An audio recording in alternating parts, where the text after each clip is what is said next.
일본이 스스로 무덤을 팠습니다. 한국은 독도를 불법 점거하고 있습니다. 일본의 독도 침략 망언. 그 발표 직후 예상치 못한 나라가 먼저 폭발했습니다. 한국이 아니었습니다. 중국이었습니다. 더러운 목은 주저없이 잘릴 것이다. 참수 협박까지 나왔습니다. 그리고 단 3주 만에 믿을 수 없는 일이 벌어졌습니다. 중국이 11년 만에 처음으로 독도 문제에서 일본을 비판한 겁니다. 미국마저 등을 돌렸습니다. GDP 3.5%를 내놓으라는 압박이 쏟아졌죠. 한국은 아무것도 안 했습니다. 가만히 있었을 뿐입니다. 그런데 일본 기업들이 스스로 한국행을 선택하기 시작했습니다. 도발한 쪽이 무너지고 가만히 있던 쪽이 웃는 충격적인 역전. 그 3주간의 전말을 지금 공개합니다. 시작하기 전 구독과 좋아요, 그리고 대한민국 화이팅 댓글로 한국을 응원해주세요. 도쿄 가스미가세키 외무성 본관 5층 회의실이 술렁거리고 있었습니다. 드디어 됐어. 타카이치 총리가 해냈군. 저는 창가에 서서 그 대화를 듣고 있었습니다. 25년간 외무성에서 일해왔습니다. 아시아 대양주국 과장 사토 켄지. 수많은 회의에 참석했지만 이렇게 흥분된 분위기는 처음이었습니다. 나카무라 국장이 회의실 앞에 섰습니다. 그의 얼굴에 미소가 번져 있었습니다. 자, 다들 주목해. 오늘 상황 브리핑 하겠다. 스크린에 뉴스 화면이 떴습니다. 며칠 전 국회 예산위원회 영상이었습니다. 타카이치 사나의 총리가 답변하고 있었습니다. 중국이 대만 해협에서 군함을 동원해 무력을 행사한다면 이는 일본의 존립 위기 사태가 될 수 있습니다. 회의실 여기저기서 감탄이 터졌습니다. 존립 위기 사태. 이 네 글자의 무게를 모르는 사람은 없었습니다. 2015년 안보법제 개정으로 만들어진 개념이죠. 일본과 밀접한 관계에 있는 나라가 무력 공격을 받아 일본의 존립이 위협받는 상황. 이 경우 일본은 집단적 자위권을 발동할 수 있습니다. 쉽게 말해 대만에서 전쟁이 나면 일본도 참전하겠다는 선언이었습니다. 드디어 총리가 말했어. 이제 중국도 함부로 못하겠지. 저는 동료들의 대화를 들으며 고개를 끄덕였습니다. 역대 총리들이 피해온 발언이었거든요. 중국을 자극할까봐 조심했던 겁니다. 하지만 타카이치 총리는 달랐습니다. 정면으로 맞선 거죠. 나카무라 국장이 다음 화면을 띄웠습니다. 중국 반응이다. 화면에 SNS 캡처가 떴습니다. 오사카 주재 중국 총영사 쇠젠의 게시물이었습니다. 더러운 목은 주저없이 잘릴 것이다. 회의실이 잠시 조용해졌습니다. 참수하겠다는 협박이었습니다. 외교관이 이런 발언을 하다니 중국이 얼마나 격앙됐는지 보여주는 증거였죠. 거기서 끝이 아니야. 나카무라 국장이 다른 화면을 띄웠습니다. 중국 외교부 정례 브리핑이었습니다. 마오닝 대변인이 발언하고 있었습니다. 대만을 중국 영토에서 분리하려는 잘못된 시도를 강력히 비판합니다. 일본은 역사를 직시해야 합니다. 저는 속으로 피식 웃었습니다. 예상대로였습니다. 중국이 화를 내면 낼수록 우리에게 유리했거든요. 왜냐고요?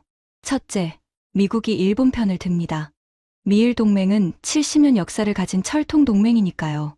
중국이 일본을 위협하면 미국은 자동으로 일본을 지원합니다. 둘째, 일본 국내 여론이 결집합니다. 외부 위협이 있으면 내부가 단결하는 법이죠. 지지율도 올라갑니다. 셋째, 군비 증강 명분이 생깁니다. 중국 위협을 이유로 방위비를 늘릴 수 있습니다. 완벽한 구도였습니다. 자, 여기까지는 예상된 시나리오야. 나카무라 국장이 말했습니다. 그의 눈이 반짝거렸습니다. 하지만 진짜 기회는 따로 있어. 스크린이 바뀌었습니다. 동해에 지도가 떴습니다. 그리고 한가운데 작은 점 2개. 독도였습니다. 회의실 분위기가 달라졌습니다. 다들 숨을 죽이고 스크린을 바라봤습니다. 중국이 우리한테 올인하고 있어. 나카무라 국장이 레이저 포인터로 지도를 가리켰습니다. 대만 문제, 센카쿠 문제로 신경이 곤두서 있지. 한국까지 신경 쓸 여유가 없어. 저는 고개를 끄덕였습니다. 논리적이었습니다. 게다가 미국도 마찬가지야. 중국 견제가 최우선 과제거든. 한일 간 작은 영토 분쟁에 개입할 이유가 없어. 나카무라 국장이 결론을 내렸습니다. 이 틈에 독도 문제를 다시 꺼내는 거야. 국제사회에 우리 입장을 확실히 각인시킬 기회다. 회의실에 술렁임이 퍼졌습니다. 독도, 다케시마, 한일 간 70년 묵은 갈등이었습니다. 우리는 1905년 시마네현 고시 제40호로 공식 편입했다고 주장합니다. 한국은 512년 우상국 복속 때부터 자기네 땅이라고 하죠. 누가 맞는지는 중요하지 않았습니다. 중요한 건 지금이 기회라는 거였습니다. 한국은 뭐라고 하겠지만 어차피 혼자입니다. 제가 말했습니다. 다들 제 쪽을 봤습니다. 중국은 일본한테 집중하고 있고 미국은 개입 안 합니다. 한국은 떠들어봤자 혼자 외치는 격이죠. 나카무라 국장이 고개를 끄덕였습니다. 사토 과장, 역시 한국통이야. 한국통. 저는 그 말이 싫지 않았습니다. 25년간 한국을 연구했으니까요. 한국어도 읽을 수 있고 한국 뉴스도 매일 확인합니다. 정확히 말하면 한국의 약점을 연구했습니다. 어디를 찌르면 아파하는지, 어떤 상황에서 흔들리는지. 그게 제 전문 분야였죠. 회의가 끝나고 사무실로 돌아왔습니다. 책상에 앉으니 후배 야마시타가 다가왔습니다. 입성한 지 3년 된 젊은 외교관이었습니다. 과장님, 중국이 진짜 참수 발언까지 했는데 괜찮을까요? 저는 모니터를 보며 대답했습니다. 말만 저러는 거야. 실제로 뭘 하겠어? 그래도 저렇게까지 나오면. 야마시타. 저는 돌아보며 말했습니다. 일본 방위비가 얼마인지 알아? 정확히는 8조 5천억 엔이야. GDP 1.8%라고. 야마시타가 눈을 크게 떴습니다. 게다가 우리는 2027년까지 GDP 2%로 올리기로 했어. 미국이랑 약속한 거지. 중국도 함부로 못 건드려. 저는 자신 있게 말했습니다. 숫자를 봐. 일본은 세계 3위 경제대국이야. 중국이 아무리 떠들어도 우리한테 실제로 뭘 할 수 있는 건 제한적이라고. 야마시타가 고개를 끄덕였습니다. 하지만 어딘가 불안한 표정이었죠. 지금 생각하면 그가 옳았습니다. 숫자만 보고 상황을 판단한 제가 틀렸던 겁니다. 하지만 그때 저는 몰랐습니다. 제가 얼마나 큰 착각을 하고 있었는지. 그날 밤 저는 평소보다 늦게 퇴근했습니다. 지하철을 타고 시부야에서 내렸습니다. 집까지 걸어가는 10분 거리. 찬바람이 불었지만 기분은 좋았습니다. 드디어 기회가 왔으니까요. 집에 도착하니 현관에 불이 켜져 있었습니다. 아내 유미코가 마중 나와 있었습니다. 오늘도 늦었네. 응, 회의가 길어졌어. 뉴스에서 봤어.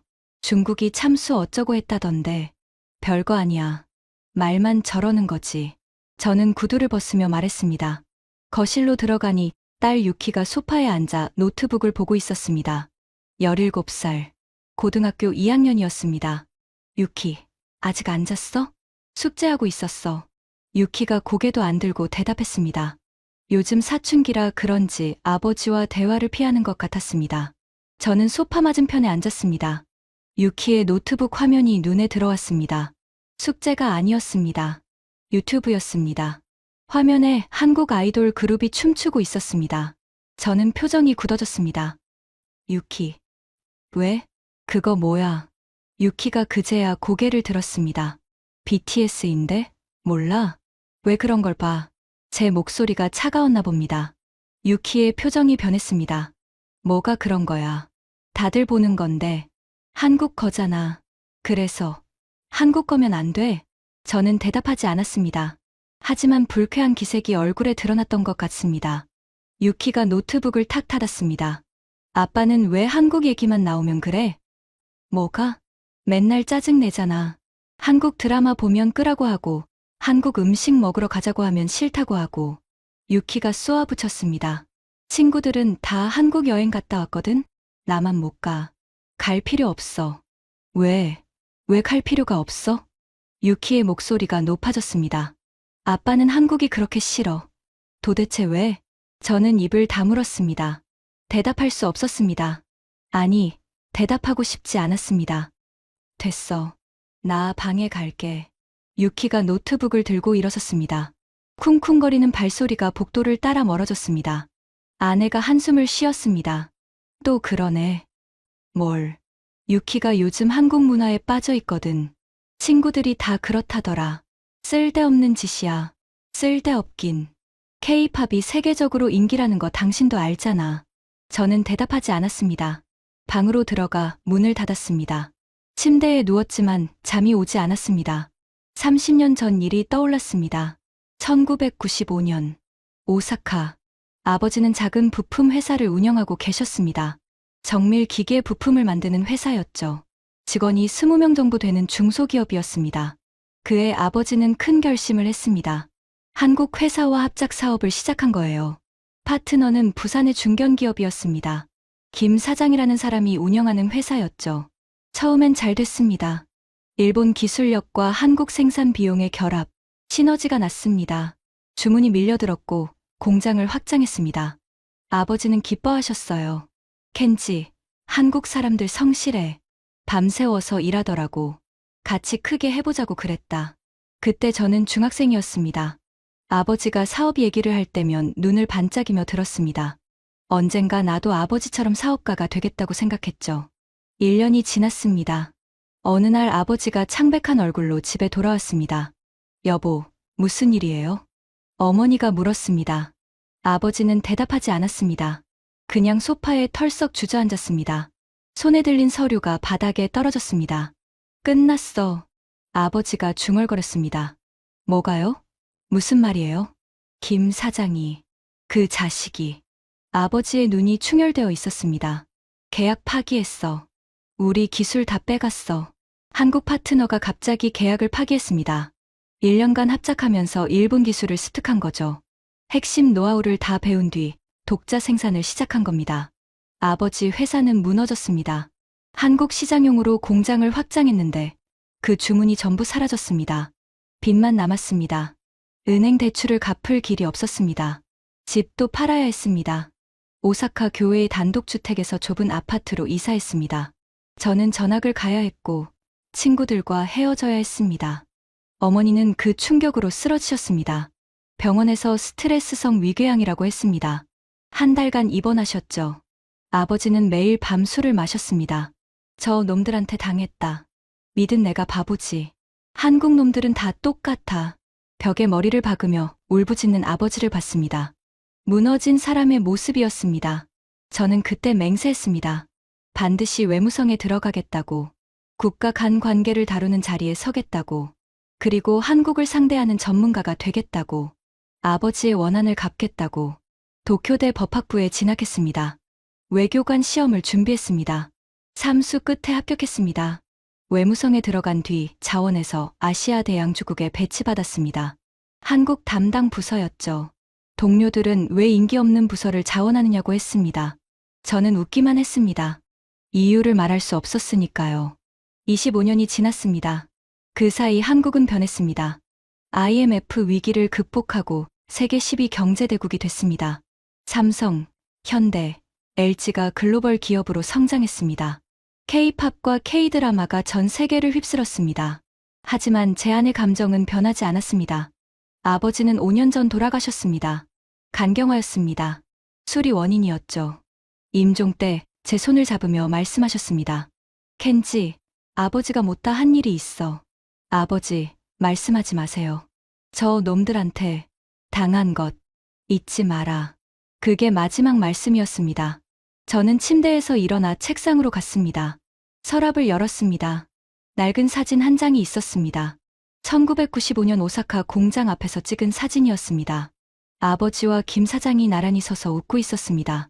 배경에 한일 합작 기념이라고 적힌 현수막이 보였습니다. 저는 사진을 물끄러미 바라봤습니다. 이제 갚을 수 있어. 중얼거렸습니다. 독도 도발. 이번 기회를 놓치면 안 됩니다. 한국을 흔들 수 있는 절호의 타이밍이었습니다. 저는 노트북을 켜고 보고서를 작성하기 시작했습니다. 독도 영유권 제천명의 시의성과 전략적 가치. 밤새 작업했습니다. 새벽 4시에 완성했습니다. 다음 날 아침 나카무라 국장이 제 보고서를 읽었습니다. 좋아, 사토. 이거 위로 올려볼게. 저는 가슴이 뛰었습니다. 30년을 기다린 순간이었습니다. 하지만 진짜 충격은 그 다음이었습니다. 며칠 뒤 총리 관저에서 비공개 회의가 열렸습니다. 저도 배석했습니다. 아시아 대양주국에서 실무를 담당하는 과장급으로는 이례적인 참석이었습니다. 나카무라 국장이 추천한 덕분이었죠. 회의실에는 외무성, 방위성, 내각관방의 핵심 인사들이 모여 있었습니다. 관방장관이 회의를 주재했습니다. 오늘 안 거는 다케시마 문제야. 현 상황에서 어떤 대응이 가능한지 논의하자. 스크린에 지도가 떴습니다. 동해, 그리고 독도. 먼저 현황 브리핑. 사토 과장, 나카무라 국장이 제 쪽을 봤습니다. 저는 일어서서 스크린 앞으로 갔습니다. 다케시마 현황을 보고 드리겠습니다. 레이저 포인터를 들었습니다. 다케시마는 동경 131도 52분, 북위 37도 14분에 위치한 도서입니다. 동도와 서도 두 개의 주요 섬과 89개의 부속 암초로 구성되어 있습니다. 화면이 바뀌었습니다. 일본은 1905년 시마네현 고시 제40호를 통해 다케시마를 공식 편입했습니다. 이는 국제법상 무주지 선점의 요건을 충족합니다. 고개를 들어 참석자들을 둘러봤습니다. 다들 진지하게 듣고 있었습니다. 반면 한국은 512년 우산국 복속을 근거로 영유권을 주장합니다. 그러나 우산국이 다케시마를 포함했다는 문서적 증거는 불명확합니다. 핵심 쟁점은 관방장관이 물었습니다. 치료 지배입니다. 현재 한국은 1954년부터 다케시마에 경비대를 주둔시키고 있습니다.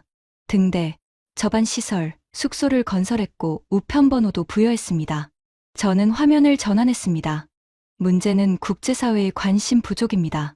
다케시마 분쟁은 한일 양자 간 문제로 인식되어 국제적 주목을 받지 못하고 있습니다. 그래서 지금이 기회라는 거지? 방위성 차관이 끼어들었습니다. 그렇습니다. 현재 국제사회의 이목은 중국 일본 갈등에 집중되어 있습니다.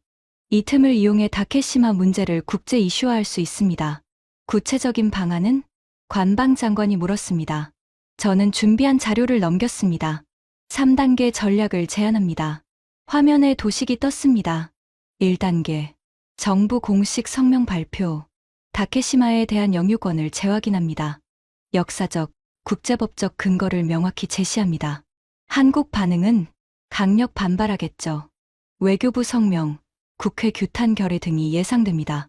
그건 부담 아닌가? 오히려 기회입니다. 저는 자신 있게 말했습니다. 한국이 시끄럽게 반응할수록 국제사회의 관심이 높아집니다. 그러면 우리가 논리적으로 대응할 무대가 생기는 겁니다. 참석자들이 고개를 끄덕였습니다. 2단계, 국제 여론전. UN, ICJ 등 국제기구에서 우리 입장을 적극 홍보합니다. 동시에 주요국 언론의 기고와 인터뷰를 배치합니다. 비용은 외교 예산 범위 내에서 가능합니다. 기존 해외 홍보 채널을 활용하면 됩니다. 3단계는 장기 전략입니다. 다케시마 관련 연구와 교육을 강화합니다. 일본 국민의 영토 인식을 제고하고 다음 세대에 이 문제를 각인시킵니다. 저는 레이저 포인터를 내렸습니다. 핵심은 타이밍입니다. 중국이 일본에 집중하고 있는 지금, 한국은 고립될 수밖에 없습니다. 미국은? 관방장관이 날카롭게 물었습니다. 미국은 중립을 유지할 겁니다. 한일 양국 모두 동맹이니까요. 하지만 현 상황에서 미국의 최우선 과제는 중국 견제입니다. 한일 간 영토 분쟁에 개입할 여유가 없습니다. 그 근거는 지난 한일 갈등 때 미국의 태도를 분석했습니다. 2019년 수출 규제 사태 때도 미국은 중재를 시도했지만 한쪽 편을 들지는 않았습니다. 저는 자료를 넘겼습니다. 이번에도 마찬가지일 겁니다. 미국은 중국 때문에 골치 아픈데 한일 문제까지 신경 쓸 여유가 없습니다. 회의실이 잠시 조용해졌습니다. 관방장관이 천천히 고개를 끄덕였습니다. 좋아. 1단계부터 시작하자. 저는 속으로 주먹을 쥐었습니다. 드디어 시작이다. 회의가 끝나고 나오는데 나카무라 국장이 어깨를 두드렸습니다. 잘했어, 사토. 총리 라인에서 긍정적으로 봤대. 감사합니다. 근데 확실해. 중국이 정말 한국 신경 안 쓸까? 저는 자신 있게 대답했습니다. 확실합니다. 중국은 지금 일본한테 올인하고 있어요. 대만 문제, 센카쿠 문제, 역사 문제까지. 한국까지 신경 쓸 여유가 없습니다. 그렇다면 좋은데. 나카무라 국장이 고개를 끄덕였습니다. 하지만 어딘가 불안한 표정이었습니다. 중국이라는 나라가 원래 예측 불허거든. 조심하는 게 좋을 거야. 걱정 마세요. 제가 25년간 이 지역을 봐왔잖아요. 저는 웃으며 대답했습니다. 지금 생각하면 그 자신감이 화근이었습니다. 25년간 쌓은 경험이 오히려 저를 눈멀게 했던 거죠. 11월 셋째 주, 도쿄 총리 관저. 드디어 발표 날이었습니다. 저는 외무성 상황실에서 생중계를 지켜봤습니다. 모니터에 기자회견장이 비치고 있었습니다. 관방 장관이 단상에 올랐습니다. 카메라 플래시가 터졌습니다. 일본 정부는 다케시마에 대한 영유권을 재차 확인합니다. 상황실에 있던 직원들이 숨을 죽였습니다. 다케시마는 역사적으로나 국제법적으로 명백한 일본 고유의 영토입니다. 한국의 불법 점거에 대해 강력히 항의합니다. 일본 정부는 이 문제의 평화적 해결을 위해 국제사법재판소, 회부를 포함한 모든 외교적 수단을 검토하겠습니다. 발표가 끝났습니다. 상황실에 잠시 정적이 흘렀습니다. 그리고 누군가 박수를 치기 시작했습니다. 짝짝짝. 저도 따라 박수를 쳤습니다. 드디어 시작이었습니다. 한국 반응 들어온다. 담당자가 외쳤습니다. 모니터가 전원됐습니다. 한국 외교부 긴급 브리핑이었습니다. 대변인이 굳은 표정으로 성명을 읽고 있었습니다. 독도는 역사적, 지리적, 국제법적으로 명백한 대한민국 고유의 영토입니다. 예상대로였습니다. 일본의 부당한 영유권 주장을 즉각 철회할 것을 강력히 요구합니다. 독도에 대한 어떠한 도발에도 단호히 대응할 것입니다. 저는 피식 웃었습니다. 매번 똑같은 반응이었거든요. 강력 규탄, 즉각 철회, 단호 대응. 판에 박힌 표현들. 시끄럽게 떠들겠지만 혼자야. 중얼거렸습니다. 중국 반응은? 나카무라 국장이 물었습니다. 아직 없습니다. 그렇겠지. 우리한테 집중하느라 바쁠 테니까. 저도 고개를 끄덕였습니다. 예상대로 중국은 침묵하고 있었습니다. 10분이 지났습니다. 20분이 지났습니다. 중국 외교부는 아무 반응이 없었습니다. 저는 내심 안도했습니다. 계획대로 되고 있었습니다. 한국은 떠들고, 중국은 침묵하고, 일본은 국제사회에 어필한다. 완벽한 구도. 그때였습니다. 과장님, 이것 좀 보세요. 야마시타가 급하게 뛰어왔습니다. 그의 얼굴이 창백했습니다. 왜 그래? 중국 반응이 나왔는데요. 뭐라고 했어? 우리 비판했어? 그게 아니라 야마시타가 모니터를 가리켰습니다. 화면에 중국 외교부 정례 브리핑이 떠 있었습니다. 마오닝 대변인이 발언하고 있었습니다. 최근 일본의 많은 악의적인 말과 행동이 주변국들의 경계심과 불만, 항의를 불러일으키고 있습니다. 저는 고개를 갸웃거렸습니다. 당연한 소리였습니다. 중국이 일본 비판하는 건 매일 있는 일이니까요. 이건 그냥 평소 발언 아니야? 끝까지 보세요. 야마시타의 목소리가 떨리고 있었습니다. 기자가 질문했습니다. 독도 문제에 대한 중국의 입장은 무엇입니까? 저는 숨을 멈췄습니다. 설마 중국이 독도 문제에 대해? 마오닝이 대답했습니다. 일본은 역사를 직시해야 합니다. 역사 문제에 있어서 일본은 진지하게 반성하고 실질적인 행동으로 아시아 이웃 국가들의 신뢰를 얻어야 합니다. 회의실이 조용해졌습니다. 저는 멍하니 화면을 바라봤습니다. 이건 뭐지? 중국이 독도 문제에 끼어들었습니다. 그것도 일본을 비판하는 방향으로. 우리는 관련 보도에 주목하고 있습니다.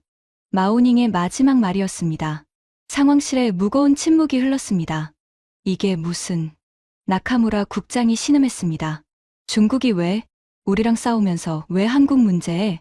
저는 급하게 중국 포털 사이트를 검색했습니다. 바이두 백과사전. 독도 항목을 찾았습니다. 화면을 보는 순간 심장이 쿵 내려앉았습니다. 독도는 행정구역상 대한민국 경상북도 울릉군에 속한다. 중국 최대 포털이 독도를 한국 땅이라고 명시하고 있었습니다. 저는 다른 사이트도 확인했습니다. 알리바바 가오더 지도 앱. 거기에도 명확하게 표시되어 있었습니다. 독도, 한국 영해 안에. 이게 어떻게... 손이 떨렸습니다. 야마시타가 또 다른 화면을 띄웠습니다. 과장님, 이것도 보세요. 중국 AI한테 누가 물어봤대요. 화면에 중국 AI 서비스 딥시크와의 대화 캡처가 떠 있었습니다. 질문 독도는 어느 나라 땅인가요? 답변 독도는 역사적으로, 지리적으로, 국제법적으로 명백히 대한민국 고유의 영토입니다. 한국은 1950년대부터 경비대를 주둔시켜왔으며 행정구역상 울릉군에 편입되어 있습니다. 저는 의자에 털썩 주저앉았습니다. 중국 정부만 그런 게 아니었습니다. 중국 인터넷 전체가 한국 편이었습니다. AI까지도. 11년 만이야. 나카무라 국장이 중얼거렸습니다. 뭐가요? 중국이 독도 문제에서 일본을 비판한 거. 2014년 이후 처음이라고. 11년. 11년간 침묵하던 중국이 왜 하필 지금? 답은 명확했습니다. 중국은 일본을 완전히 고립시키려는 거였습니다. 대만 문제로 갈등하는 와중에 독도 카드까지 들고 나온 겁니다. 한국을 자기 편으로 끌어들이려는 의도였죠. 제 계산이 완전히 빗나갔습니다. 중국이 일본에 집중하느라 한국을 신경 쓰지 못할 거라고 생각했습니다. 하지만 현실은 정반대였습니다. 중국은 한국을 끌어들여 일본을 더 세게 압박하고 있었습니다. 전화벨이 울렸습니다. 관저에서였습니다. 긴급 회의 소집. 30분 내로 오세요. 저는 무거운 발걸음으로 상황실을 나섰습니다. 복도를 걸으며 생각했습니다. 한국이 고립될 줄 알았습니다. 하지만 고립된 건 일본이었습니다. 30년간 꿈꿔온 복수. 그 첫 단추부터 어긋나기 시작했습니다. 하지만 이건 시작에 불과했습니다. 진짜 충격은 그 다음 3주 동안 기다리고 있었거든요. 총리 관저 긴급 회의실. 분위기가 싸늘했습니다. 저는 구석 자리에 앉아 있었습니다. 평소 같으면 당당하게 앞자리에 앉았을 겁니다. 하지만 오늘은 눈을 마주칠 자신이 없었습니다. 외무성 차관이 스크린 앞에 섰습니다. 상황 보고하겠습니다. 스크린에 중국 관련 속보가 쏟아지고 있었습니다. 첫 번째, 중국 문화여유부가 자국민 대상 일본 여행 주의보를 발령했습니다. 회의실이 술렁였습니다. 단순 주의보가 아닙니다. 사실상 여행 금지령입니다. 중국 주요 여행사들이 일본행 패키지 상품 판매를 전면 중단했습니다. 저는 손을 꽉 쥐었습니다. 예상하지 못한 전개였습니다. 두 번째, 중국 해관 총서가 일본산 수산물 전면 수입 금지를 발표했습니다. 누군가 신음소리를 냈습니다. 후쿠시마 오염수 방류 이후 중단됐던 수입 금지 조치가 다시 강화된 겁니다. 이번엔 전 품목으로 확대됐습니다. 저는 고개를 떨궜습니다. 수산물 수출은 일본 어민들의 생명줄이었습니다. 특히 홋카이도, 도호쿠 지역은 타격이 클 겁니다. 세 번째, 중국 광전 총국이 일본 애니메이션, 영화 배급을 전면 중단했습니다. 이건 문화 전쟁이었습니다. 일본 콘텐츠 산업에 대한 직접적인 공격이었죠. 네 번째, 차관이 잠시 말을 멈췄습니다. 다음 내용이 심각한 모양이었습니다. 중국 상무부가 일본산 자동차 부품에 대한 반덤핑 조사를 개시했습니다. 회의실에 탄식이 터져 나왔습니다. 자동차, 일본 경제의 핵심이었습니다. 토요타, 혼다, 닛산. 이 회사들의 중국 시장 의존도는 엄청났습니다. 반덤핑 조사가 시작되면 관세 폭탄이 떨어질 수 있었습니다. 이게 다입니까? 관방장관이 물었습니다. 그의 얼굴이 굳어 있었습니다. 아닙니다. 다섯 번째가 있습니다. 차관이 심호흡을 했습니다. 중국인민은행이 일본 국채 매도를 검토 중이라는 보도가 나왔습니다. 회의실이 얼어붙었습니다. 일본 국채. 중국은 일본 국채의 최대 외국인 보유국 중 하나였습니다. 그걸 팔아버리면 일본 금융시장이 흔들릴 수 있었습니다. 아직 확정은 아닙니다만 시장에서 우려가 확산되고 있습니다. 저는 식은땀이 흘렀습니다. 이건 단순한 외교 갈등이 아니었습니다. 경제 전쟁이었습니다. 중국이 가진 모든 카드를 꺼내 들고 있었습니다. 피해의 추산은? 관방장관이 물었습니다. 관광부터 말씀드리겠습니다. 차관이 자료를 넘겼습니다. 연간 중국인 방일 관광객 약 500만 명. 1인당 평균 지출 약 20만엔. 단순 계산으로 연간 1조엔 규모입니다. 1조엔. 한화로 10조 원이 넘는 금액이었습니다. 여행 금지령이 장기화될 경우 호텔, 면세점, 관광지, 교통 등 관련 산업 전체가 타격을 받습니다. 저는 머리가 어지러웠습니다. 수산물은요? 일본의 대중국 수산물 수출액이 연간 약 600억엔입니다. 전면 금수시 어민들의 피해가 심각해집니다. 600억엔.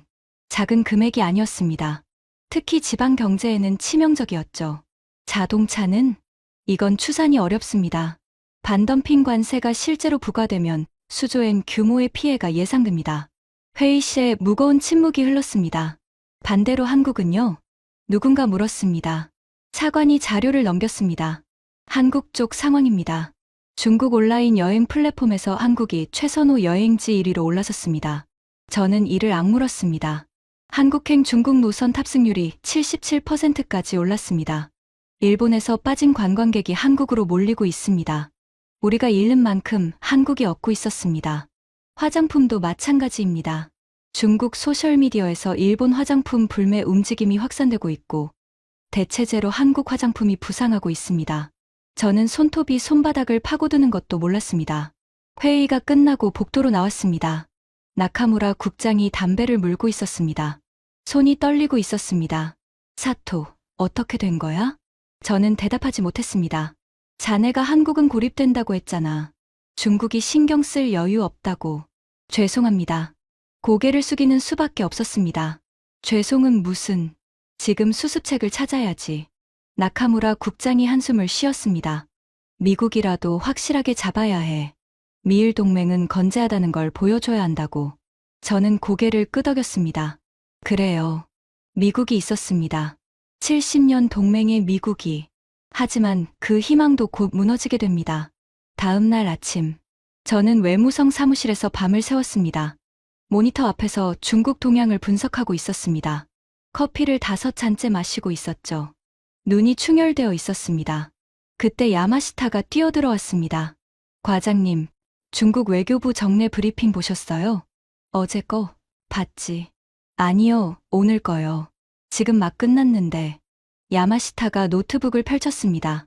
화면에 마오닝 대변인의 얼굴이 떴습니다. 기자가 질문하고 있었습니다. 일본이 독도 영유권을 주장하는 것에 대해 중국 정부의 입장은 무엇입니까? 저는 긴장했습니다. 어제도 비슷한 질문이 나왔었죠. 그때는 애매하게 넘어갔습니다. 마오닝이 입을 열었습니다. 우리는 관련 보도에 주목하고 있습니다.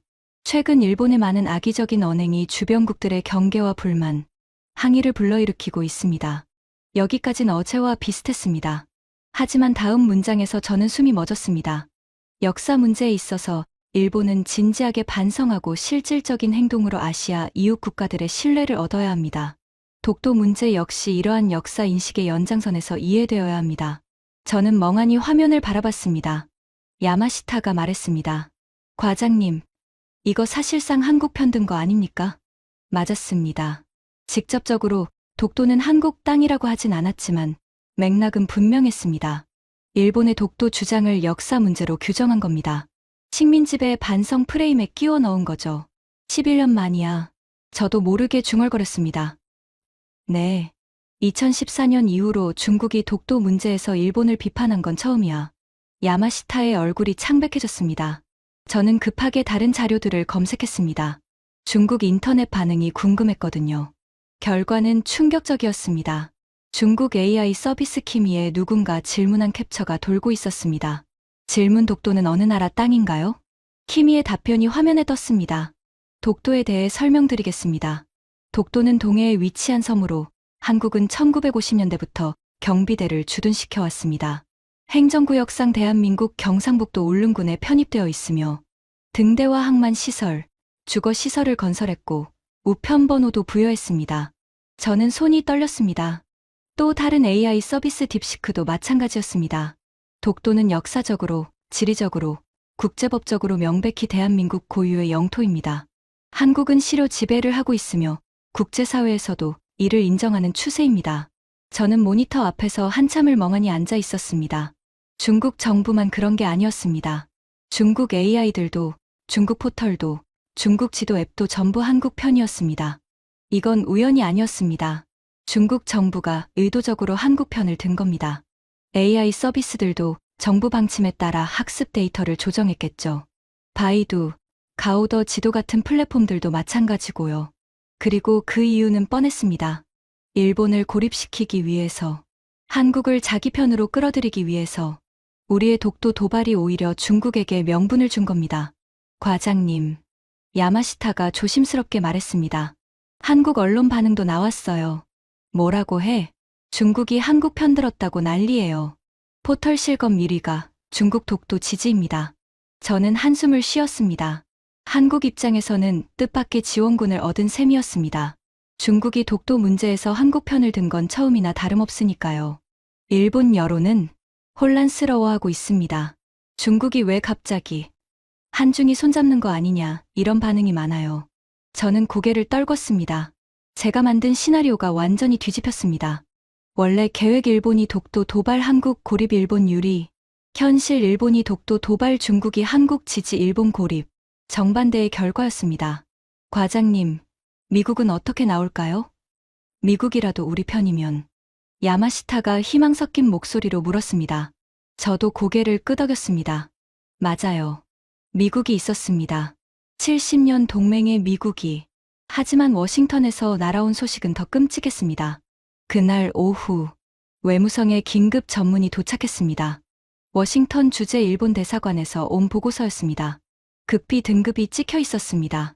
저는 읽자마자 의자에서 벌떡 일어났습니다. 이게 말이 돼. 나카무라 국장도 같은 보고서를 보고 있었습니다. 그의 얼굴이 굳어 있었습니다. 내용은 이랬습니다. 트럼프 행정부가 일본의 방위비 분담금 대폭 인상을 요구했습니다. 현재 GDP 1.8%인 일본 방위비를 3.5%까지 올리라는 겁니다. 3.5%. 거의 2배였습니다. 미친 거 아니야? 누군가 소리쳤습니다. 우리가 이미 2027년까지 GDP 2% 달성하겠다고 약속했잖아. 그것도 부족하다고? 저는 계산기를 두드렸습니다. 현재 일본 방위비 8조 5천억엔, GDP 대비 1.8%. 이걸 3.5%로 올리면 약 17조엔, 현재의 2배였습니다. 추가로 8조엔 이상을 더 써야 한다는 뜻이었습니다. 이건 일본 연간 교육 예산 전체와 맞먹는 금액이었습니다. 어디서 그 돈을 구해?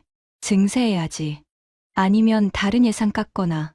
그럼 경기 침체 확정인데. 회의실이 웅성거렸습니다. 하지만 진짜 충격은 그게 아니었습니다. 여기 보세요. 야마시타가 보고서 뒷부분을 가리켰습니다.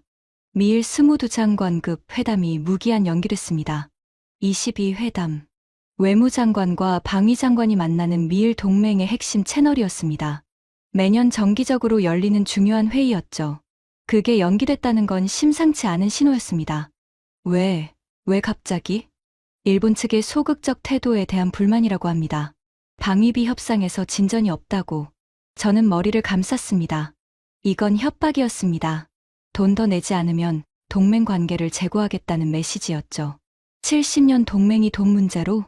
트럼프니까요. 누군가 씁쓸하게 말했습니다. 트럼프. 그는 원래 동맹을 거래로 보는 사람이었습니다.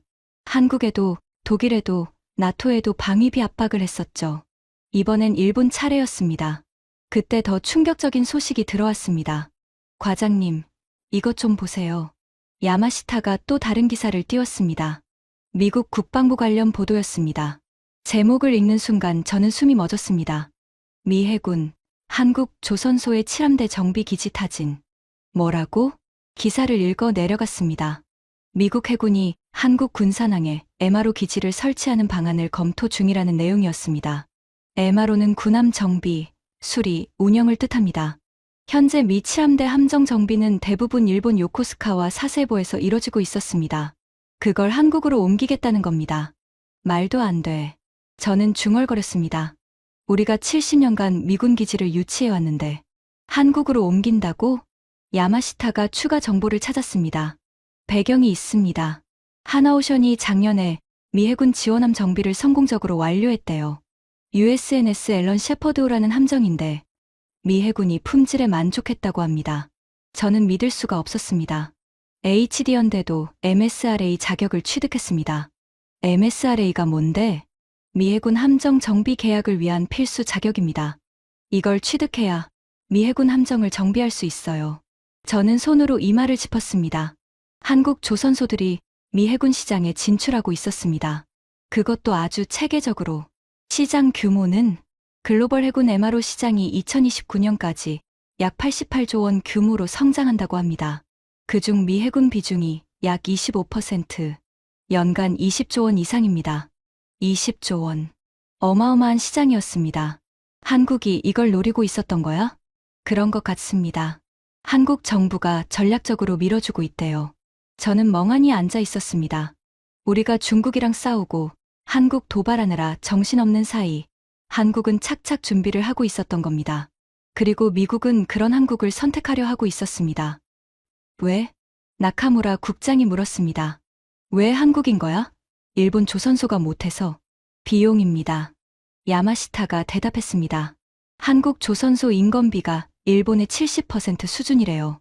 기술력은 비슷하고 미국 입장에서는 한국이 더 매력적인 거죠. 게다가 제가 끼어들었습니다. 지금 중국이 일본을 압박하고 있잖아요. 미국 입장에서는 일본에 올인하는 게 리스크가 되는 거예요. 한국에 분산 투자하는 게 안전하다고 판단한 거죠. 회의실이 조용해졌습니다. 동맹이라며 저도 모르게 내뱉었습니다. 70년 동맹이 이렇게 쉽게 흔들려? 아무도 대답하지 못했습니다. 미국은 동맹이 아니었습니다. 그냥 이익을 계산하는 파트너였습니다. 돈이 되면 오고 안 되면 떠나는. 저는 창밖을 바라봤습니다. 도쿄 하늘이 흐렸습니다. 중국에 이어 미국까지 사방이 막히고 있었습니다. 일주일이 지났습니다. 저는 매일 아침 경제 뉴스부터 확인하는 습관이 생겼습니다. 외교 뉴스보다 경제 뉴스가 더 무서웠거든요. 숫자는 거짓말을 하지 않으니까요. 그날도 마찬가지였습니다. 출근해서 모니터를 켰습니다. 아시아 증시 동향이 떴습니다. 화면을 보는 순간 커피잔을 떨어뜨릴 뻔했습니다. 한국 증시 속보였습니다. 중국인 관광객 유입 기대감에 호텔, 카지노 관련주 급등, 화장품 관련주 이틀 연속 상승, 아모레 퍼시픽 8% 급등, 조선주 강세 지속, 하나오션, HD현대중공업 52주 신고가 경신. 저는 기사를 하나하나 읽어 내려갔습니다. GS리테일 33% 상승, 롯데관광개발 20% 상승, 파라다이스 21% 상승. 전부 일본이 잃은 관광객이 한국으로 가면서 생긴 효과였습니다. 이게 어부질이라는 거구나. 중얼거렸습니다. 화장품은 더 심각했습니다. 중국이 일본 화장품 수입 규제를 검토한다는 소문이 돌자 한국 화장품 대체 수요가 폭발한 겁니다. 아모레 퍼시픽, LG생활건강, 코스맥스, 한국 화장품 관련주들이 줄줄이 올랐습니다. 중국 소셜미디어에서는 일본 화장품 불매, 한국 화장품으로 갈아타자는 움직임이 확산되고 있었습니다. 한국은 아무것도 안 했어. 저는 중얼거렸습니다. 정말 그랬습니다. 한국 정부는 독도 문제에 대해 기존 입장만 반복했을 뿐입니다. 특별한 대응을 하지 않았습니다. 중국에 도움을 요청하지도 않았습니다. 그런데 결과는 이랬습니다. 일본이 도발하고 중국이 폭발하고 한국이 이득을 봤습니다. 어부지리. 그 단어가 머릿속에 맴돌았습니다. 수산물 시장도 마찬가지였습니다. 중국이 일본 수산물을 전면 금수하자 한국 수산물 업체들이 대체 수출처로 급부상했습니다. 한성기업이라는 회사는 주가가 30% 넘게 뛰었습니다.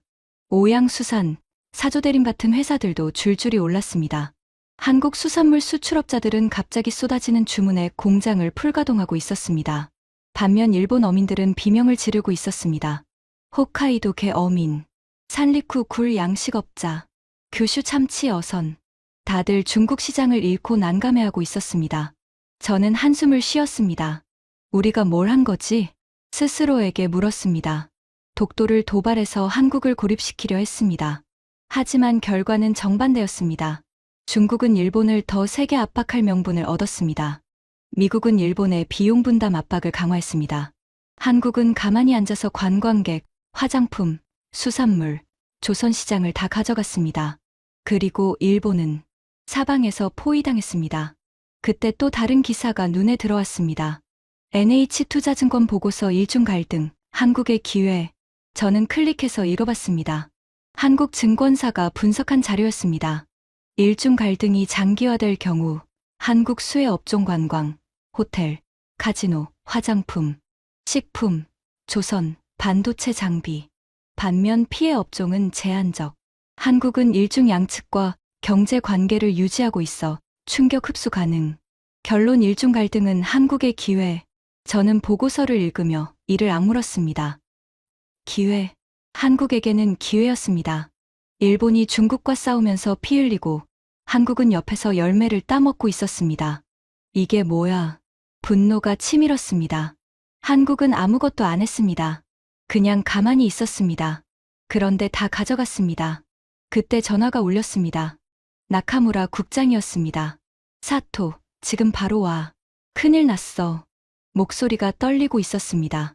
저는 급하게 회의실로 향했습니다. 무슨 일인지 짐작이 갔습니다. 이제 뭐가 터져도 놀랍지 않았거든요. 하지만 그날 들은 소식은 정말로 저를 무너뜨렸습니다. 회의실에 들어서자 분위기가 장례식장 같았습니다. 모두 굳은 표정이었습니다. 누군가는 머리를 감싸 쥐고 있었습니다. 무슨 일입니까? 나카무라 국장이 화면을 가리켰습니다. 일본 경제신문 속보였습니다. TOK, 한국 평택의 101억 원 규모 공장 착공. 저는 눈을 의심했습니다. TOK, 도쿄오카공업, 세계 1위 포토레지스트 제조업체였습니다. 포토레지스트는 반도체 회로를 그리는데 필수적인 소재입니다. 삼성, SK하이닉스, TSMC, 인텔 전부 이 회사 제품을 씁니다. 일본이 자랑하는 소재 강국의 핵심 기업이었습니다. 그런 회사가 한국에 공장을 짓는다고? 이게 사실입니까? 사실이야. 오늘 착공식 했어. 나카무라 국장이 한숨을 쉬었습니다. 평택이면 삼성 반도체 클러스터 바로 옆이야. 고객사 바로 옆에 공장 짓는 거지. 저는 멍하니 서 있었습니다. 왜 하필 지금? 지금이라서 그래. 나카무라 국장이 쓴웃음을 지었습니다. 중국이랑 이렇게 싸우는데 일본에 공장 두면 리스크가 크잖아. 한국이 더 안전하다고 판단한 거야. 저는 할 말을 잃었습니다. 우리가 중국과 대립하면서 자충수를 둔 겁니다. 일본 기업들이 리스크를 느끼고 한국으로 빠지기 시작한 거였습니다. TOK만 그런 게 아닙니다. 야마시타가 추가 자료를 보여줬습니다. 일본 반도체 장비 업체들이 한국 투자를 검토 중이라는 보도가 나오고 있습니다.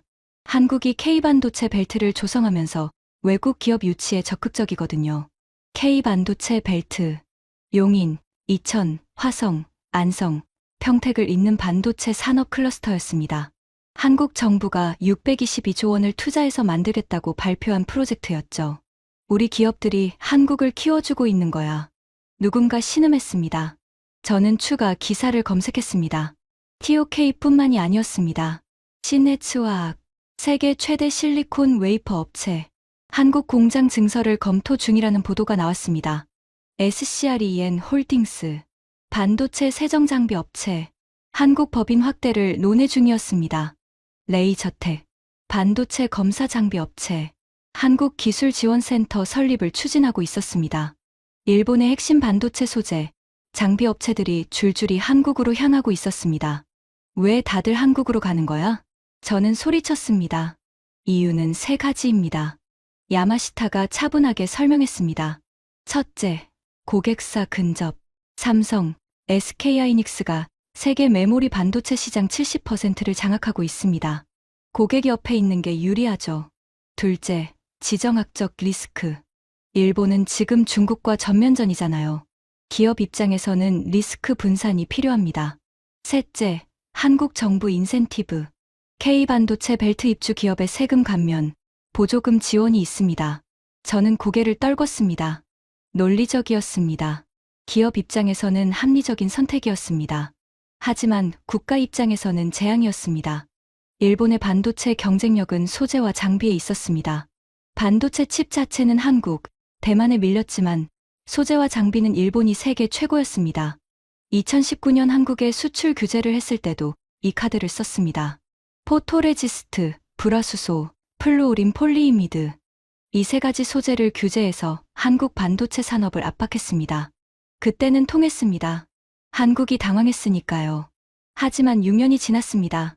한국은 그 사이 국산화를 추진했습니다. 그리고 일본 기업들을 직접 유치하기 시작했습니다. 소재를 규제하면 한국에 공장 지으면 됩니다. 장비를 규제하면 한국에 기술센터 만들면 됩니다. 일본이 쥐고 있던 카드가 무력화되고 있었습니다. 우리가 스스로 무기를 넘겨주고 있어. 중얼거렸습니다. 나카무라 국장이 담배를 꺼냈습니다. 회의실 안에서는 금연이었지만 아무도 제지하지 않았습니다. 3주야. 국장이 말했습니다. 3주 만에 이렇게 됐어. 타카이치 총리의 대만 발언이 11월 7일. 독도 발표가 11월 중순. 지금이 11월 말. 단 3주 만에 상황이 완전히 뒤집혔습니다. 중국은 전방위 압박, 미국은 방위비 협박, 일본 기업들은 한국으로 탈출, 그리고 한국은 가만히 앉아서 다 가져갔습니다. 저는 책상에 머리를 묻었습니다. 아버지의 원한을 갚겠다고 25년을 준비했습니다. 드디어 기회가 왔다고 생각했습니다. 하지만 결과는 이랬습니다. 일본이 덫을 놓았는데 일본이 그 덫에 걸렸습니다. 그날 밤 저는 술을 마셨습니다. 신주쿠 뒷골목의 작은 이자카야. 혼자 카운터에 앉아 사케를 마셨습니다. 세 번째 병을 비울 때쯤 옆자리에 누군가 앉았습니다. 여기 있었군. 나카무라 국장이었습니다. 어떻게 아셨어요? 야마시타한테 들었어. 자네 단골이라고. 국장이 마스터에게 맥주를 시켰습니다. 잠시 침묵이 흘렀습니다. 자책하지 마. 국장이 먼저 입을 열었습니다. 자네 잘못 아니야. 누구도 중국이 저렇게 나올 줄 몰랐어. 아닙니다. 제가 판단을 잘못했어요. 판단. 자네 판단은 논리적이었어. 그냥 변수가 너무 많았던 거야. 국장이 맥주를 한 모금 마셨습니다. 중국이라는 나라가 원래 예측 불허야. 내가 처음에 뭐라고 했어? 조심하라고 하셨죠. 그래. 근데 나도 이 정도일 줄은 몰랐어. 11년 만에 독도 문제에 끼어들 줄은. 저는 사케를 마셨습니다. 목이 타들어갔습니다. 국장님, 저희 이제 어떻게 하죠? 글쎄, 국장이 한숨을 쉬었습니다. 단기적으로는 답이 없어. 중국 압박은 계속될 거고, 미국 압박도 계속될 거야. 일본 기업들은요? 그것도 막을 방법이 없어. 기업한테 한국하지 말라고 할 수는 없잖아. 자유경제 국가에서. 저는 고개를 떨궜습니다. 하나 희망이 있다면. 국장이 말했습니다. 뭔데요? 중국이 너무 세게 나오고 있어. 이건 한국도 부담스러울 거야. 무슨 말씀이에요? 생각해봐. 한국이 중국 편에 완전히 붙으면 미국이 가만히 있겠어. 미국은 한국도 동맹이거든. 저는 국장의 말을 곱씹었습니다. 한국은 줄타기를 해야 해.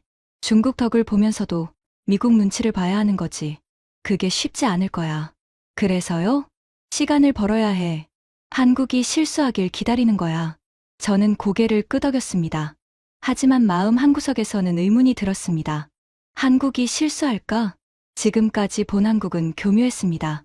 아무것도 안 하면서 다 가져갔습니다. 중국 편에 서지도 않았고 일본을 직접 공격하지도 않았습니다. 그냥 가만히 있었을 뿐입니다. 그리고 그게 가장 효과적인 전략이었습니다. 국장님. 한국이 왜 아무것도 안 했을까요? 생각해보면 이상해요. 우리가 독도 도발했는데 한국은 기존 입장만 반복했잖아요. 특별한 대응을 안 했어요. 그러네. 보통이면 강경 대응하지 않아요? 장관 규탄, 대사 초치, 군사훈련 같은 거. 국장이 맥주잔을 내려놓았습니다. 그러고 보니 그러네. 한국이 이상하게 조용했어. 혹시, 저는 말을 멈췄습니다. 끔찍한 생각이 스쳤습니다. 혹시 한국이 이걸 예상한 건 아닐까요? 뭘? 중국이 우리한테 폭발할 거라는 걸. 그래서 일부러 가만히 있었던 건 아닐까요? 국장의 표정이 굳어졌습니다. 말도 안 돼. 어떻게 그걸 예상해? 모르겠어요. 근데 너무 완벽해요. 한국 입장에서 이보다 좋은 시나리오가 있어요? 침묵이 흘렀습니다. 생각하지 마. 국장이 말했습니다. 그렇게 생각하면 미쳐. 우연의 일치야. 한국이 그렇게 똑똑하면 진작에 세계 정복했겠지. 저는 억지로 웃었습니다. 하지만 의문은 사라지지 않았습니다. 한국은 정말 아무것도 안 한 걸까? 아니면 모든 걸 계산하고 기다린 걸까? 그날 밤 저는 술에 취해 집에 돌아왔습니다. 거실에 불이 꺼져 있었습니다. 가족들은 이미 잠든 모양이었습니다. 소파에 털썩 주저앉았습니다. 휴대폰을 꺼냈습니다. 무의식적으로 한국 뉴스를 검색했습니다. 첫 번째 기사가 눈에 들어왔습니다. 한국 외교부, 독도 관련 일본의 기존 입장 재확인만. 전문가들 차분한 대응이 오히려 효과적 평가. 한국, 아무것도 안 했는데 다 얻었다. 저는 휴대폰을 내려놓았습니다. 천장을 바라봤습니다. 아무것도 안 했는데 다 얻었다. 그 말이 머릿속에서 맴돌았습니다. 그게 가능해? 정말 아무것도 안 하고 이길 수 있어? 저는 25년간 한국의 약점을 연구했습니다. 어디를 찌르면 아파하는지, 어떤 상황에서 흔들리는지. 하지만 한 번도 생각해 본 적 없었습니다. 한국이 아무것도 안 하면 어떻게 될까? 그게 가장 강력한 무기일 수 있다는 걸. 저는 술기운에 눈이 감겼습니다. 내일은 또 어떤 일이 터질까? 생각하기 싫었습니다. 다음 날 아침, 숙취로 머리가 깨질 것 같았습니다. 출근하고 싶지 않았습니다. 하지만 갈 수밖에 없었죠. 외무성 과장이라는 직책이 저를 끌고 갔습니다. 사무실에 도착하니 야마시타가 기다리고 있었습니다.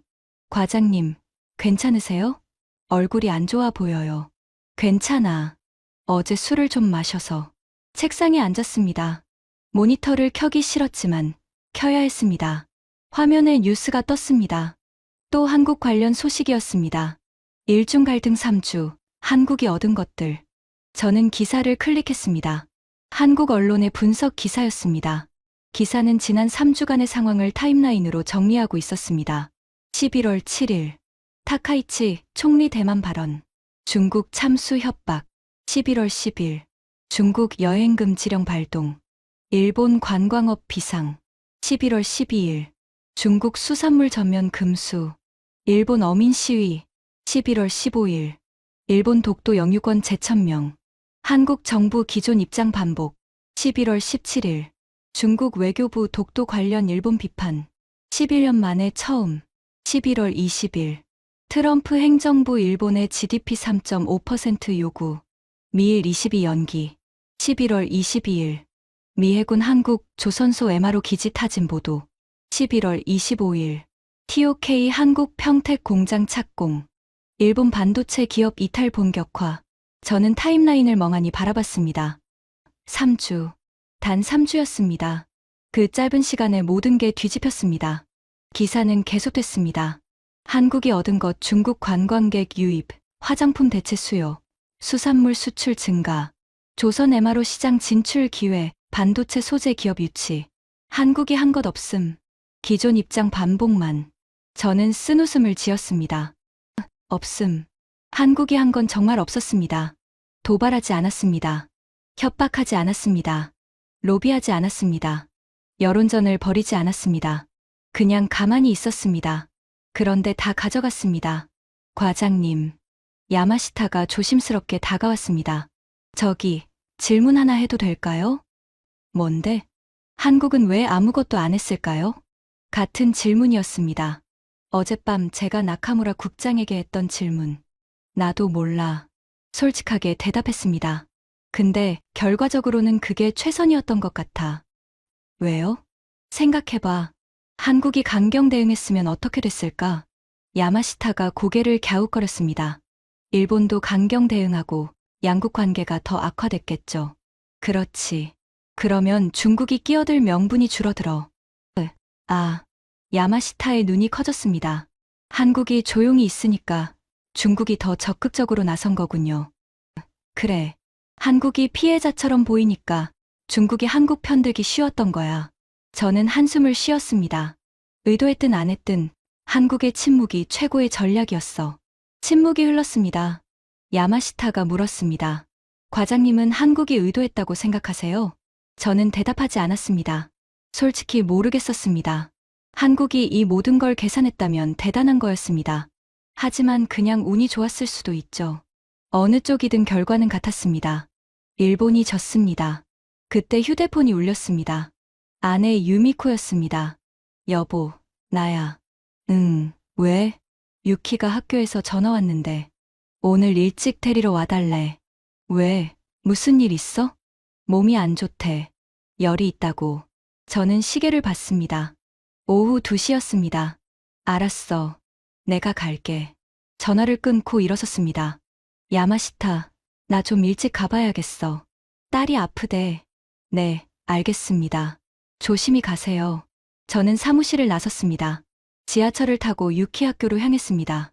차창 밖으로 도쿄거리가 지나갔습니다. 복잡한 생각이 머릿속을 맴돌았습니다. 3주 전만 해도 자신만만했습니다. 드디어 기회가 왔다고.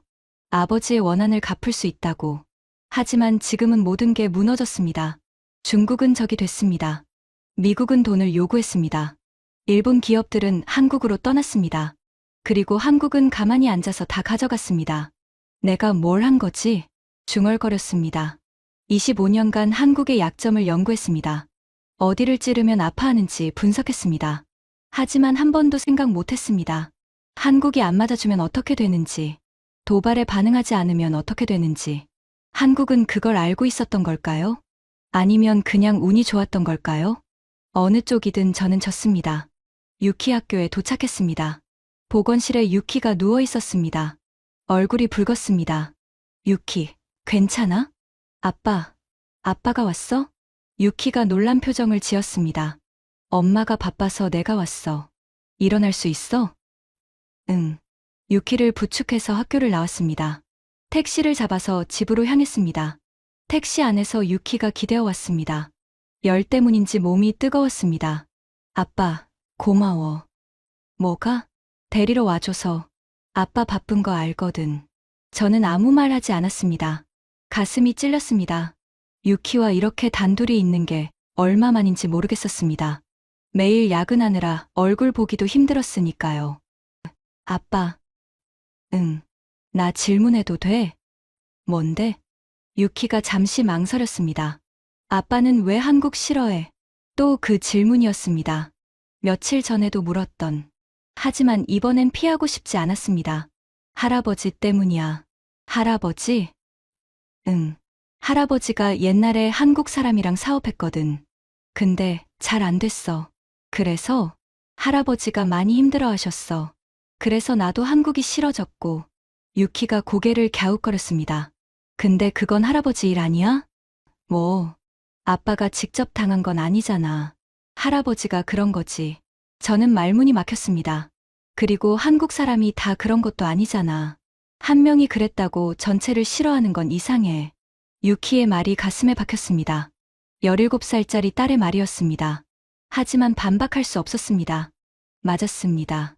저는 아버지의 원한을 물려받았습니다. 제가 직접 당한 게 아닌데도. 그리고 그 원한을 한국 전체에 투영했습니다. 김 사장 한 명이 한 일을 한국 전체의 잘못으로 확대했습니다. 25년간 그렇게 살았습니다. 아빠, 유키가 제 얼굴을 봤습니다. 울어? 저는 손으로 눈을 훔쳤습니다. 언제 눈물이 났는지 몰랐습니다. 아니야. 그냥 눈이 좀. 유키가 제 손을 잡았습니다.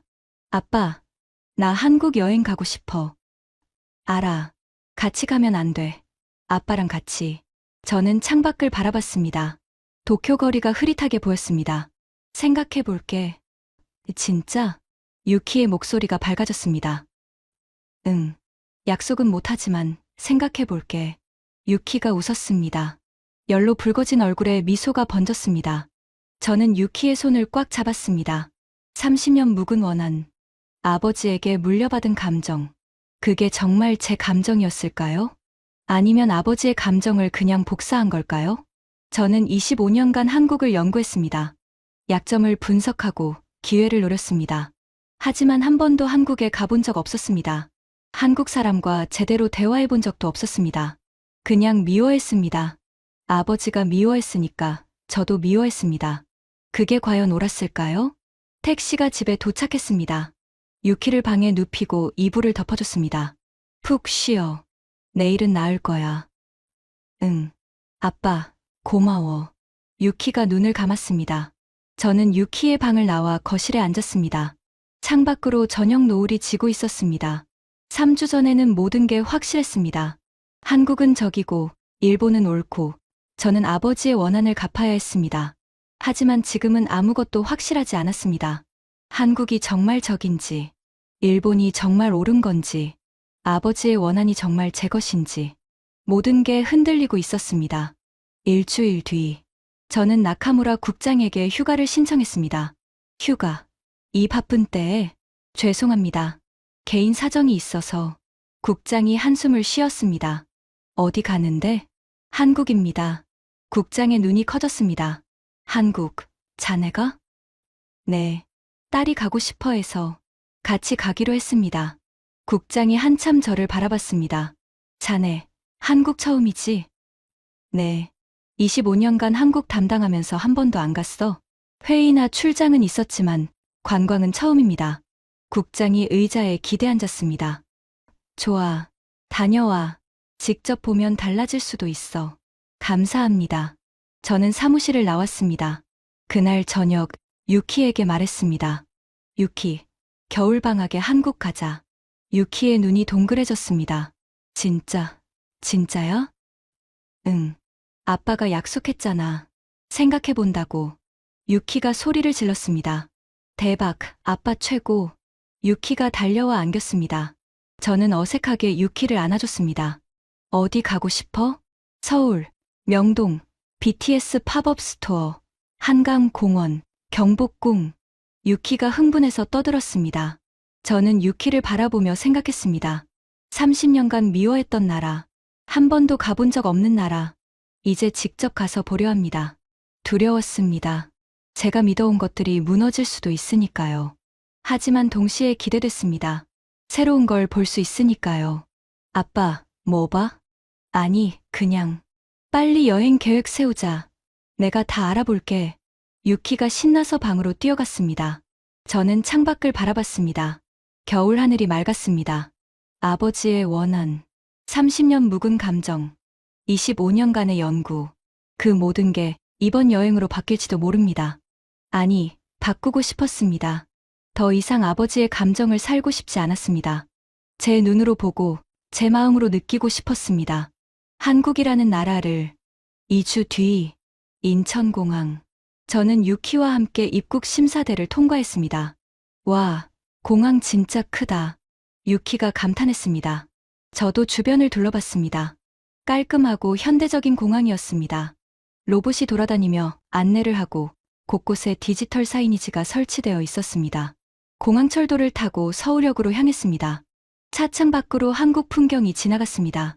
아파트 단지, 공장, 논밭. 일본과 비슷하면서도 달랐습니다. 서울역에 도착했습니다. 역사 밖으로 나오니 거대한 빌딩들이 눈에 들어왔습니다. 숭례문이 보였습니다. 현대적인 건물들 사이에 전통문이 서 있었습니다. 아빠, 저기 남대문이야. 유키가 손가락으로 가리켰습니다. 저는 숭례문을 바라봤습니다. 이게 한국이구나. 처음으로 실감했습니다. 호텔에 짐을 풀고 명동으로 갔습니다. 거리가 사람들로 북적거렸습니다. 한국어, 중국어, 일본어, 영어가 뒤섞여 들렸습니다. 화장품 가게, 옷가게, 음식점. 활기가 넘쳤습니다. 아빠, 나 저기 갔다 올게. 유키가 화장품 가게를 가리켰습니다. 그래, 천천히 봐. 유키가 뛰어갔습니다. 저는 벤치에 앉아 거리를 바라봤습니다.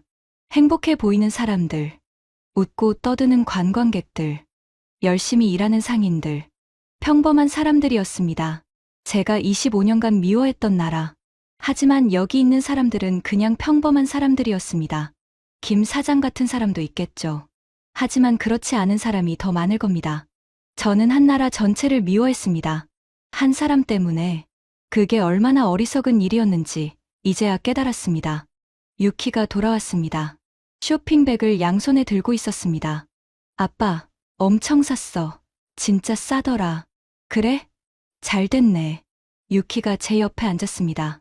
아빠, 한국 어때? 저는 잠시 생각했습니다. 좋아. 진짜? 응. 생각보다 좋아. 유키가 웃었습니다. 그치, 내가 뭘 했어. 한국 좋다니까. 저도 웃었습니다. 3주 전에는 상상도 못했습니다. 제가 한국에 와서 웃을 줄은. 하지만 지금 저는 여기 있었습니다. 서울 한복판에서 딸과 함께. 아빠. 응. 아빠 표정 되게 좋아졌어. 요즘 맨날 어두웠거든. 저는 유키의 머리를 쓰다듬었습니다. 그랬어? 응. 근데 지금은 좋아 보여. 저는 하늘을 올려다봤습니다. 서울의 겨울 하늘이었습니다. 3주 전 일본은 한국을 고립시키려 했습니다. 하지만 고립된 건 일본이었습니다. 중국이 등을 돌렸습니다. 미국이 압박했습니다. 일본 기업들이 한국으로 떠났습니다. 한국은 아무것도 안 했습니다. 그냥 가만히 있었습니다. 그게 가장 강력한 전략이었습니다. 저는 25년간 한국의 약점을 연구했습니다. 하지만 한국의 진짜 강점은 다른 데 있었습니다. 흔들리지 않는 것, 도발에 반응하지 않는 것, 자기 길을 묵묵히 가는 것. 그게 한국이었습니다. 저는 졌습니다. 하지만 이상하게 기분이 나쁘지 않았습니다. 오히려 홀가분했습니다. 30년 묵은 원한을 내려놓은 것 같았습니다. 아빠, 이따 뭐 먹을 거야? 뭐 먹고 싶어? 삼겹살. 한국 삼겹살 먹어보고 싶어. 그래. 가자. 저는 유키와 함께 일어섰습니다. 서울의 밤거리를 걸었습니다. 네온사인이 반짝거렸습니다. 사람들의 웃음소리가 들렸습니다. 평화로운 밤이었습니다. 저는 걸으면서 생각했습니다. 아버지에게 물려받은 원한. 그건 제 것이 아니었습니다. 이제 내려놓겠습니다. 그리고 새로 시작하겠습니다. 제 눈으로 보고 제 마음으로 느끼겠습니다. 한국이라는 나라를, 그리고 저 자신을. 지금까지 일본 외무성 사토 켄지가 도쿄에서 경험한 충격적인 3주였습니다. 도발한 쪽이 무너지고 가만히 있던 쪽이 이기는 이야기.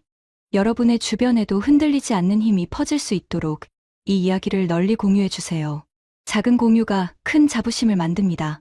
구독과 좋아요도 부탁드립니다. 지금까지 터칭 스토리였습니다. 감사합니다.